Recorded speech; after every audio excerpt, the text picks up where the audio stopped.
माझ्या लाडक्या बाळांनो, माझ्या प्रिय भक्तांनो, आज मी हा संदेश तुम्हाला सांगत आहे तो मनापासून एक आणि माझ्यावरचा जो तुझा विश्वास आहे ना तो एक पक्का करून घे.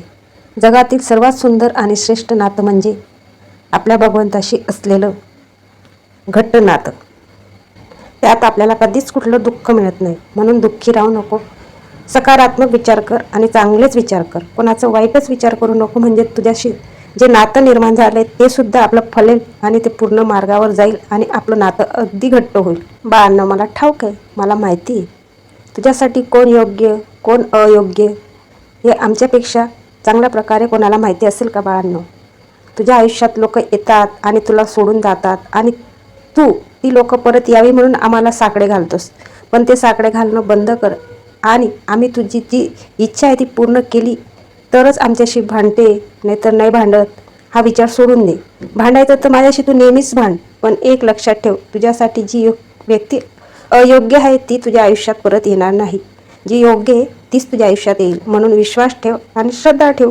तू सेवा करतेस ना किंवा करतोस तर लक्षात ठेवा, कधीही तुमची सेवा मी वाया जाऊ देणार नाही. थोडे संकट येतातच, कारण की आपल्या ह्याच ज्या जन्माचे संकट नसतात बाळांनो, आपले 7 जन्माचे जे पूर्वी जन्माचे असतात ते भोगसुद्धा आपल्याला ह्या जन्मात भोगावेच लागतात.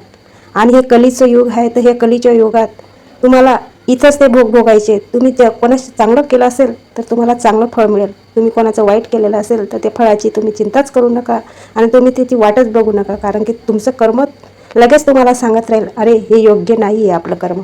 तर आपणच चांगलं वागावं आणि इतरांशी चांगलं वागण्याचा प्रयत्न करावा.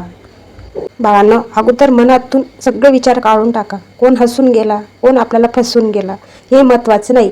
अनुभवाच्या शाळेत कोण तुम्हाला वरच्या वर्गात बसून गेला हे महत्त्वाचं असतं की नाही. म्हणून वर्ग महत्त्वाचं लक्षात ठेवा आणि आपण केलेलं कर्म लक्षात ठेवा. वेळेसोबत चालणं गरजेचं नसतं, सत्यासोबत चला. एक दिवस तुमच्या सोबत सुद्धा चालू लागेल.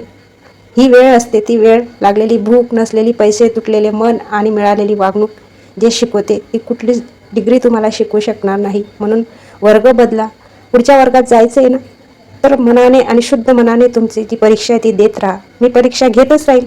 त्या परीक्षेत तुम्हाला उत्तीर्ण व्हायचं आहे आणि पुढे तुम्हाला सेवा करतच राहायचं आहे. जशी जशी तुमची सेवा फलप्राप्ती होईल तसं तसं तुम्हाला फळाचे आस्वाद घ्यायला तुम्हाला वेळ मिळेल आणि त्या फळांचा रस इतका गोड असेल ना की तुम्ही विचारही केला नसेल की तुम्हाला इतके छान तुमचे जे घडलेल्या ज्या गोष्टी आहेत ना त्या सगळ्या वाईट निघतील आणि आलेले जे योग आहेत, आलेला जो काळ आहे तो आनंदी आणि सुखमय होईल. शुभम भवतु. सेवा करा.